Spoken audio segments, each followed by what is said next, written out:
राजस्थान का वक्त हुआ है। नमस्कार, आपके साथ मैं रविंद्र सिंह। सबसे पहले बीजेपी की खबर से शुरुआत करेंगे क्योंकि बीजेपी की प्रत्याशी दिया कुमारी ने बड़ा बयान दिया है।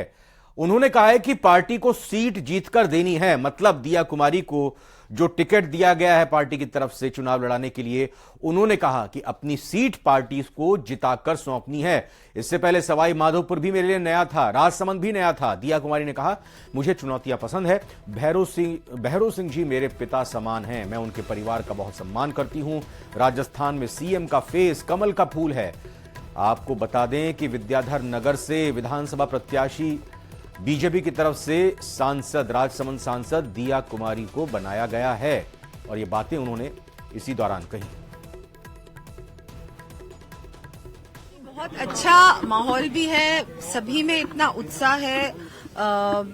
मतलब मेरे लिए भी बहुत बड़ी बात है कि मुझे यहाँ से विद्याधर नगर से प्रत्याशी बनाया पार्टी ने। मैं हमारे राष्ट्रीय नेतृत्व का धन्यवाद देती हूँ, प्रधानमंत्री जी का, राष्ट्रीय अध्यक्ष जी का, गृह मंत्री जी का, हमारे प्रदेश अध्यक्ष जी का, पूरी टीम का बहुत बहुत आभार व्यक्त करती हूँ कि मुझे ये अवसर दिया जयपुर से।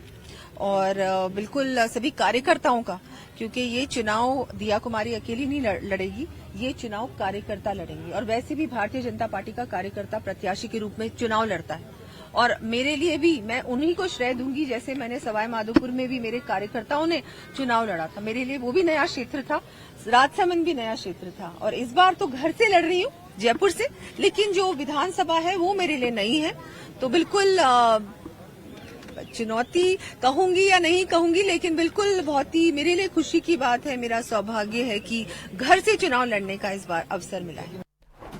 और यह खबर सांचौर से है, जहां सांचौर से बीजेपी प्रत्याशी देवजी पटेल की गाड़ी पर हमला हुआ है।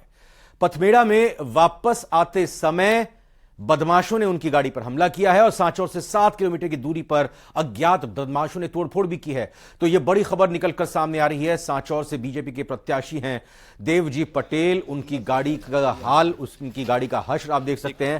पथराव किया गया है। पथमेड़ा से वापस आते समय बदमाशों ने उनकी गाड़ी पर यह हमला किया है। सांचौर से 7 किलोमीटर की दूरी पर अज्ञात बदमाशों ने यह तोड़फोड़ की है। इस वक्त की बड़ी खबर आ रही है, भाजपा के प्रत्याशी एवं सांसद देवजी पटेल जो सांचौर से नई सूची के अनुसार यहां से प्रत्याशी हैं, आज उनके वाहन पर हमला हुआ है। यहां पे जो आप देख सकते हैं मेरे पीछे जो वाहन है, वाहनों में तोड़फोड़ की गई है। इस वाहन के साथ में उनके कुछ जो सहयोगी भी साथ में थे, हम उनसे बात करेंगे। ये हमला किस प्रकार से हुआ और हमला करने वाले कौन लोग थे? जी, आज सुबह माननीय सांसद देवजी पटेल जैसे पथमेड़ा पहुंचे तो हमें इनपुट मिला कि आपके ऊपर हमला हो सकता है और कुछ हमलावर हमला करने के लिए तैयार है, काले झंडे लेके खड़े हैं। तो हमने वहां से जैसे पथमेड़ा से निकले, हमने रास्ता चेंज कर दिया। उसके बाद में जैसे रास्ता चेंज किया तो एक पीछे काले शीशे की स्विफ्ट कार थी जिसके नंबर भी है, तो वो पीछा करने लगी। तो हमें थोड़ा डाउट हुआ, हमने गाड़ी को और एक रास्ता चेंज किया, फिर भी वो पीछे आती रही। उन्हें उस गाड़ी वाले ने शायद मैसेज किया कि इन्होंने रास्ता चेंज कर दिया है। तो जैसे हम फौजी रोड पे आए तो जो हमलावर थे वो एकदम आगे आके और गाड़ी को घेर लिया। तीनों हमारे 7 गाड़ी थी, उसमें से 3 गाड़ी को घेर लिया और ऊपर हमला करना शुरू कर दिया। माननीय सांसद देवजी पटेल की जो गाड़ी थी उस पर भी हमला किया, उसके भी आगे का बोनट था, उस पर लोहे के सरिये और जो लकड़ियां थी उससे हमला करके बोनट को क्षतिग्रस्त किया और पीछे का जो शीशा था उसको भी तोड़ दिया।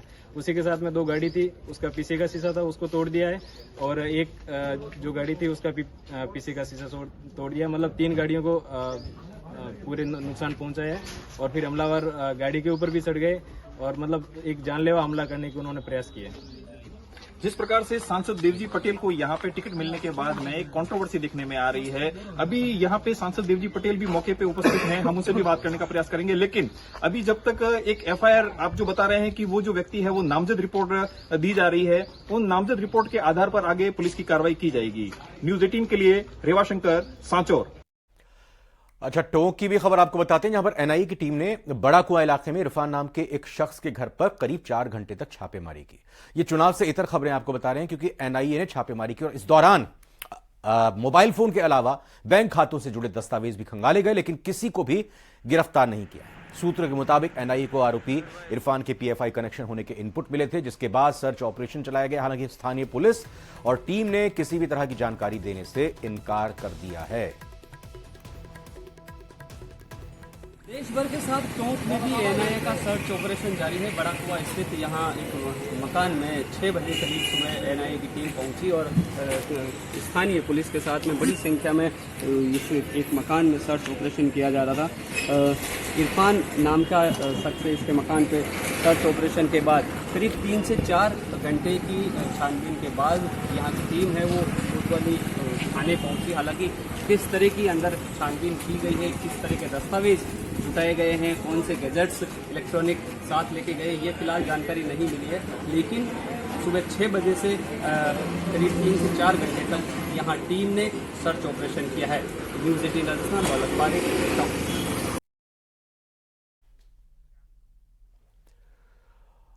बूंदी की भी एक खबर आपको बताते हैं, जहां पर केशवराय पाटन से बड़ी खबर आ रही है। शुगर मिल परिसर में बने हुए पावर ग्रिड में आग लग गई है और जिस तरह से आग लगी है, ग्रिड में गाड़ियों के जलने की सूचना मिल रही है और नगर पालिका की दमकल वहां आग बुझाने के लिए मौके पर पहुंची हुई है और लगातार कोशिश शुरू की गई है आग बुझाने की। एक्सक्लूसिव तस्वीरें न्यूज़ 18 राजस्थान पर इस वक्त आप देख रहे हैं बूंदी के केशवराय पाटन से, जहां शुगर मिल परिसर में बने हुए पावर ग्रिड में आग लगी है। यहां ग्रिड में गाड़ियों के जलने की भी सूचना मिल रही है। नुकसान तो हुआ ही है, लेकिन पावर ग्रिड में आग लगने से थोड़ा माना यह जा सकता है कि कुछ बिजली सप्लाई भी बाधित हो सकती है।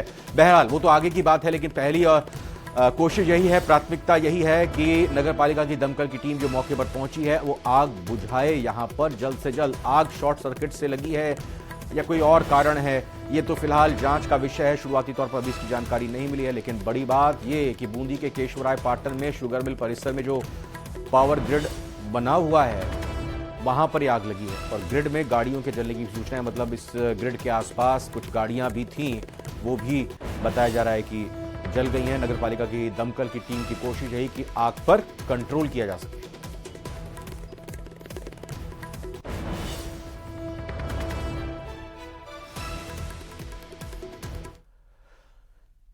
मंगलवार को केंद्रीय मंत्री पीयूष गोयल न्यूज़ 18 इंडिया के अमृत रत्न अवार्ड्स के मंच पर पहुंचे। इस दौरान उन्होंने मोदी सरकार के विकास कार्य गिनाए और कांग्रेस सरकारों पर विकास के काम रोकने के आरोप लगाए। पीयूष गोयल ने कहा कि राजस्थान की गहलोत सरकार ने 5 साल सिर्फ लूट मचाई, जनता ने 5 साल बेबस और विकास से वंचित सरकार को देखा।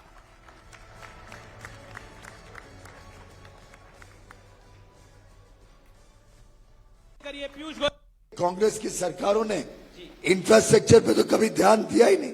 मुझे याद है रेल में मंत्री के नाते जब भाजपा की सरकार थी राजस्थान में, तब कई सारे प्रोजेक्ट्स हमने एग्री किए थे कि वो जमीन देंगे और हम दोनों मिलके 50-50% खर्चा करके नई रेल की सुविधाएं राजस्थान में बड़े रूप में देंगे।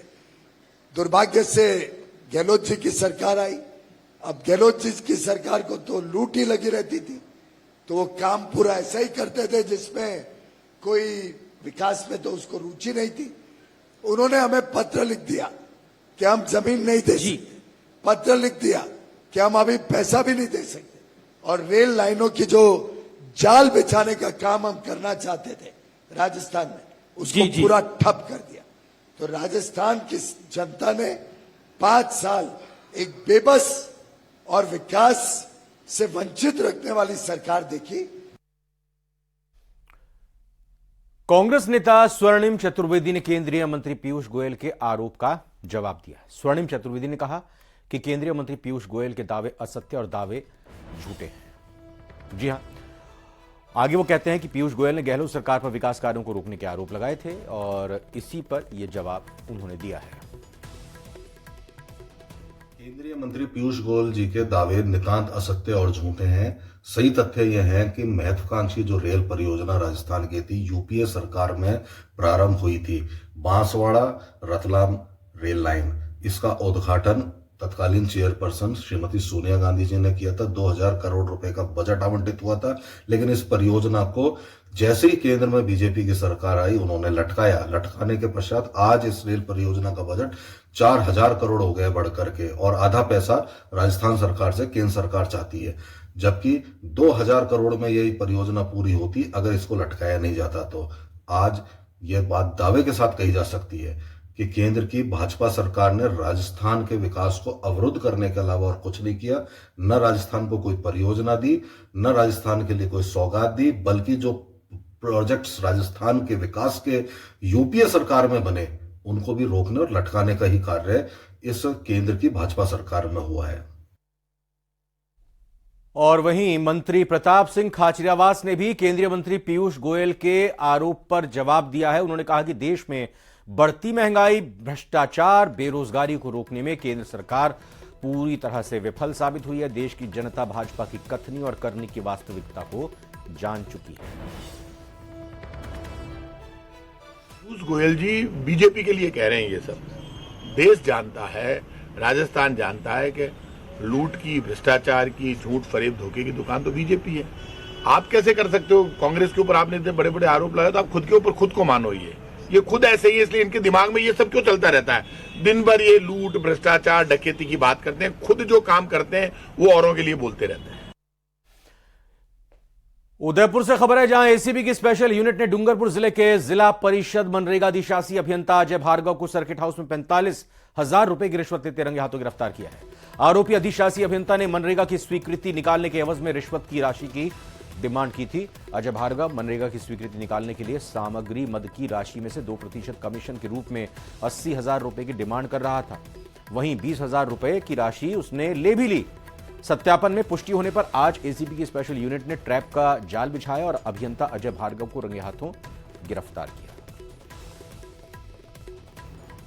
डूंगरपुर की एक पंचायत के परिवादी ने हमसे संपर्क किया कि जिला परिषद के एक्सीएन, उनके जो मनरेगा का काम होता है उसके कार्यों की स्वीकृति के एवज में उनसे रिश्वत की मांग कर रहे हैं। तो हमने उनकी शिकायत पर कार्रवाई की, उसको वेरीफाई करवाया, सत्यापित किया उसकी, और आज सुबह उनको 45,000 रुपये की रिश्वत लेते हुए हमने रंगे हाथों गिरफ्तार किया। इस दौरान उन्होंने अलग अलग समय पर करीब 20,000 रुपये भी पहले इनसे ले लिए। अजमेर की पुलिस लाइन में तैनात कांस्टेबल के साथ फर्जी आर्मी का जवान बनकर करीब 2 लाख की ठगी का एक मामला सामने आया, जिसमें मामले की जानकारी देते हुए हेड कांस्टेबल रामनिवास ने बताया, अजमेर पुलिस लाइन में तैनात कांस्टेबल अशोक कुमार द्वारा अपने व्हाट्सएप पर आर्मी जवान बनकर बेची जा रही मोटरसाइकिल को लेकर संपर्क किया गया। इस दौरान उन्होंने आधे पैसे पहले देने की बात कही। आर्मी जवान मानते हुए उसे ट्रांजैक्शन भी कर दिया और गुमराह करते हुए ट्रांजैक्शन नहीं होने का हवाला दिया और करीब 2 लाख रुपए अपने अकाउंट में डलवा लिए। आर्मी का जवान मानते अशोक कुमार ने पैसे डाल दिए, लेकिन उनके साथ धोखाधड़ी की गई। पुलिस ने पीड़ित की शिकायत पर मुकदमा दर्ज करते हुए जांच शुरू कर दी है।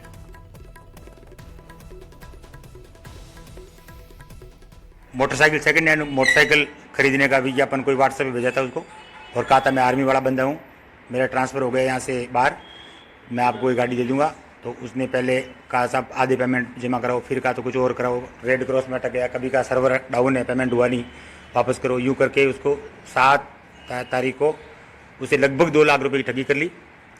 प्रकरण नंबर 388 धारा 420(4)(6) में दर्ज कर अनुसंधान मुझ द्वारा शुरू किया गया। उदयपुर की सूरजपोल थाना पुलिस ने महज 3 घंटे में हत्या के मुख्य आरोपी को गिरफ्तार किया। जय कुमावत नाम के आरोपी को सूरजपोल पुलिस के जवानों ने गिरफ्तार किया। आपको बता दें कि खटीकवाड़ा इलाके में सिगरेट नहीं देने की बात को लेकर आपस में शराबी उलझ गए और इसमें रोहित सिंह की चाकू मारकर हत्या कर दी गई थी। वारदात के बाद आरोपी भागते हुए सीसीटीवी में कैद भी हुए। आरोपी का फोन घटनास्थल पर ही छूट गया। आरोपी फोन लेने गया और सीसीटीवी में कैद हो गया। पुलिस ने तुरंत मुस्तैदी दिखाते हुए आरोपी को गिरफ्तार किया। वहीं दूसरे आरोपी की तलाश जारी है।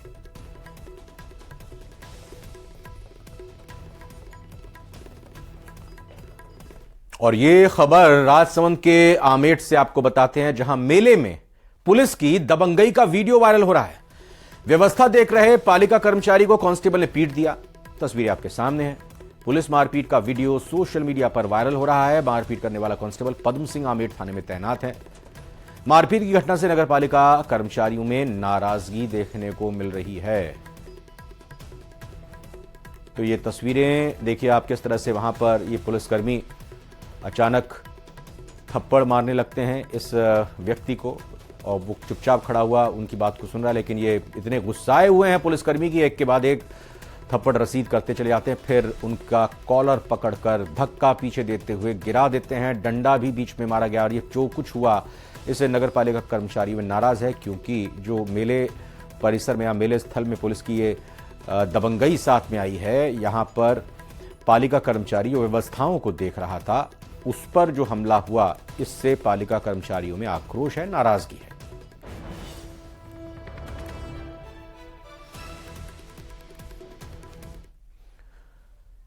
चुनाव से पहले कोटा पुलिस की ताबड़तोड़ कार्रवाई से बदमाशों में हड़कंप मचा हुआ है। 2 दिन में पुलिस ने 20 से ज्यादा जगहों पर एक्शन लेते हुए बड़ी मात्रा में शराब को जब्त करा और आरोपियों को भी गिरफ्तार किया है। दूसरी ओर 2 दिन में ही 41 लाख के नशीले पदार्थ तस्करी का खुलासा हुआ है। पुलिस ने 10 से ज्यादा आरोपियों को गिरफ्तारी भी की है। एसपी शरद चौधरी ने कहा, कार्रवाई लगातार जारी रहेगी।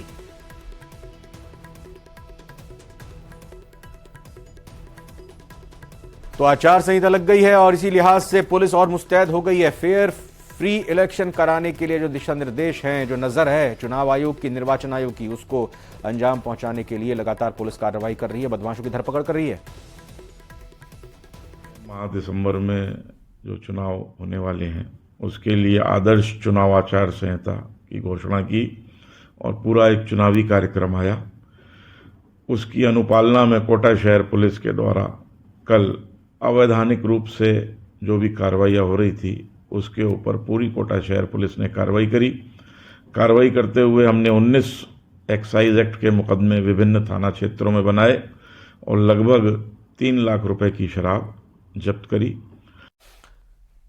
बाड़मेर की डीएसटी टीम ने आचार संहिता लगने के बाद बड़ी कार्रवाई करते हुए 6 करोड़ का डोडा पोस्ट के साथ 2 तस्करों को गिरफ्तार किया, जिसके बाद आईजीपी ने टीम लीडर को 2100 रुपए और अन्य कार्मिकों को 501 रुपए के इनाम की घोषणा की। आपको बता दें कि जैसलमेर पुलिस का इनामी बदमाश झारखंड से डोडा पोस्ट की खेप बाड़मेर समेत आसपास के इलाकों में जिलों में सप्लाई के लिए ला रहा था, जिसकी सूचना पर पुलिस ने एक्शन लेते हुए आरोपी को गिरफ्तार किया है। अधीक्षक बाड़मेर के पास सोर्स इन्फॉर्मेशन थी कि इस प्रकार से एक गैंग है जो लंबे समय से मादक पदार्थों की तस्करी में लिप्त है और ये झारखंड से बड़ी मात्रा में डोडा चूरा मादक पदार्थों को परिवहन करती है और फिर इस क्षेत्र में आकर के उसका वितरण करती है। इस सूचना के ऊपर पुलिस अधीक्षक ने एक टीम का गठन किया और उस टीम को जो है मुताबिक सोर्स इन्फॉर्मेशन के इसको वहाँ पे भेजा।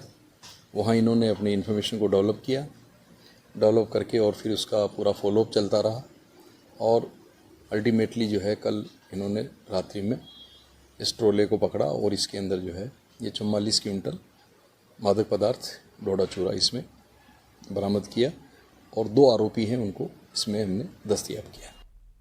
बाड़मेर में तो गिरफ्तारी हुई, लेकिन बांसवाड़ा में चोरों के हौसले किस कदर बुलंद है उसका अंदाजा इस बात से लगाया जा सकता है कि तलवाड़ा इलाके में चोरों ने दिन दहाड़े चोरी की वारदात को अंजाम दे दिया।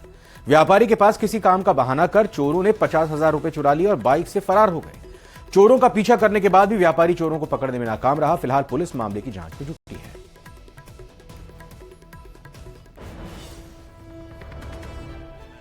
हाँ। 5,000 के खुले ले। हाँ। चल्ला खुल्ला चीटिंग करके 50,000 की गड्डी लेके चला गया। कितने जने थे और कितने बजे घटना है? 1:42 पे आया। कितने जने थे? एक ही है, एक मोटरसाइकिल खड़ा हुआ था बाहर। बांसवाड़ा पुलिस ने बाइकर्स के खिलाफ एक्शन लेते हुए कई बाइक्स जब्त की हैं। आपको बता दें कि पिछले दिनों पुलिस को सूचना मिली थी कि साइलेंसर में पटाखे जैसी आवाज निकालने और चिंगारियां उगलने वाली मॉडिफाइड बाइकों का इस्तेमाल कर कुछ बाइकर्स स्टंट करते हैं और शोर मचाते हैं। पुलिस जांच में ये बाइक्स साइलेंसर के नियमों का पालन नहीं करती, जिसके बाद कार्रवाई करते हुए पुलिस ने 8 बुलेट्स अपने कब्जे में ली।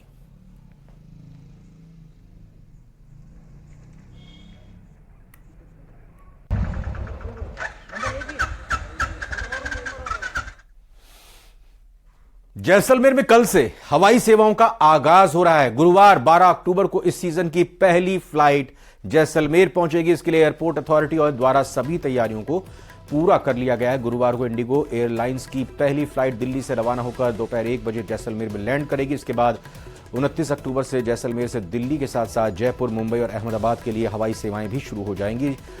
हवाई सेवाओं को लेकर एयरपोर्ट पर सभी तैयारियां पूरी कर ली गई हैं। नवरात्र और दीपावली से पहले फ्लाइट शुरू हो जाने से पर्यटन से जुड़े लोग काफी खुश हैं। सबको यकीन है कि इस बार जल्द ही फ्लाइट शुरू होने से सैलानियों की संख्या में इजाफा होगा।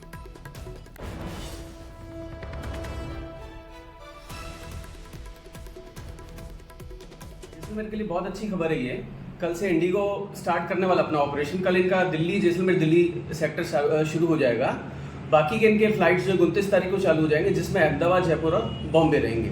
बहुत ही अच्छा कनेक्शन रह जाता है। इससे क्या डायरेक्ट फ्लाइट हो जाने से सारे कनेक्शन आगे के खुल जाते हैं। टूरिज्म को अच्छा रिस्पॉन्स इससे मिल जाएगा और 3 दिन के स्टे के हिसाब से डायरेक्ट कनेक्शन एक बहुत ही शानदार ऑप्शन है। विधानसभा चुनाव के लिए तारीखों के ऐलान के साथ ही जिला प्रशासन अलर्ट हो गया है। झुंझुनू जिले के हरियाणा बॉर्डर पर खास निगरानी रखी जा रही है ताकि गैर कानूनी गतिविधियों पर नजर रखी जा सके। पुलिस के साथ परिवहन और वाणिज्य विभाग संयुक्त कार्रवाई कर रहा है। जिले के बॉर्डर पर नाके बनाए गए हैं जिन पर सीसीटीवी लगाकर सघन चेकिंग अभियान चलाए जा रहे हैं। वाणिज्य कर विभाग भी पूरी तरह से मुस्तैद है। दूसरे प्रदेशों से आने वाले गिफ्ट्स और दूसरे सामान पर भी नजर रखे हुए हैं।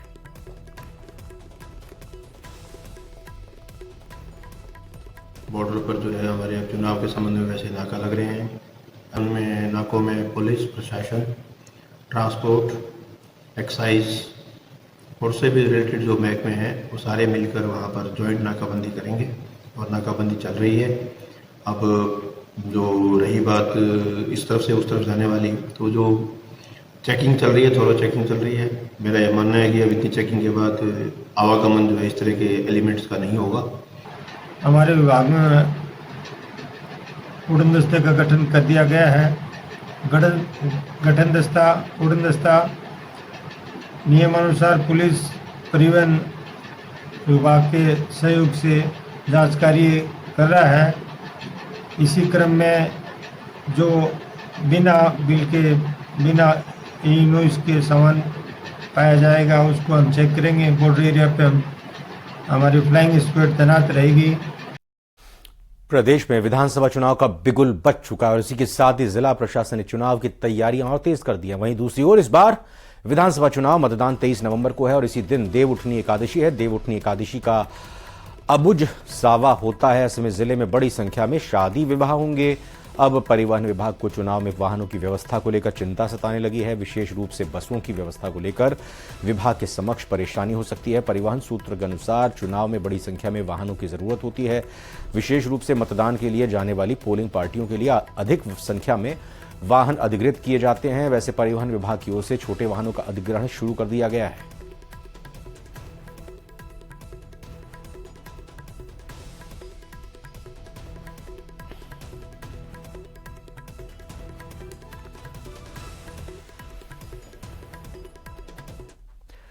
चुरू से ब्रेकिंग न्यूज आ रही है। आपको बता दें यहां पर हत्या के मामले में 3 लोगों को उम्र कैद की सजा सुनाई गई है। SC/ST कोर्ट ने 2018 के मामले में यह फैसला सुनाया। बड़ी खबर आपको बता रहे, बीदासर के कालू की चाकू मारकर हत्या कर दी गई थी।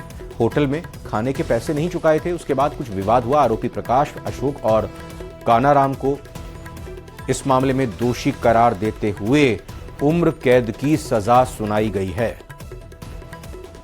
तो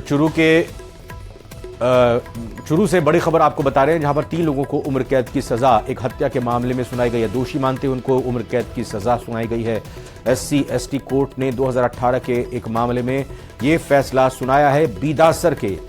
बीदासर के कालू की चाकू मारकर यह हत्या 2018 में की गई थी चुरू में, जहां होटल में खाने के पैसे नहीं चुकाए उसको लेकर पूरा विवाद हुआ और फिर हत्या की गई। 3 आरोपियों को फिलहाल दोषी मानते उम्र कैद की सजा सुना दी गई है।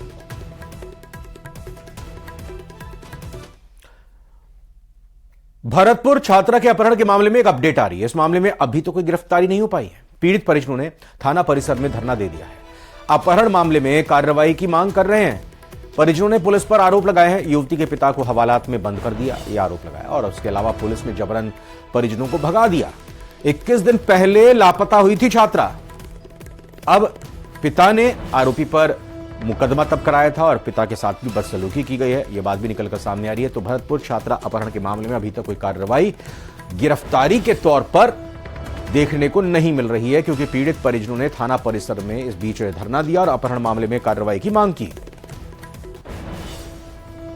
परिजनों ने पुलिस पर कई गंभीर आरोप लगाए हैं। युवती के पिता को हवालात में बंद भी किया गया, ऐसी बात सामने आई है। पुलिस ने जबरन परिजनों को भगा दिया, ये आरोप भी अब लग रहे हैं।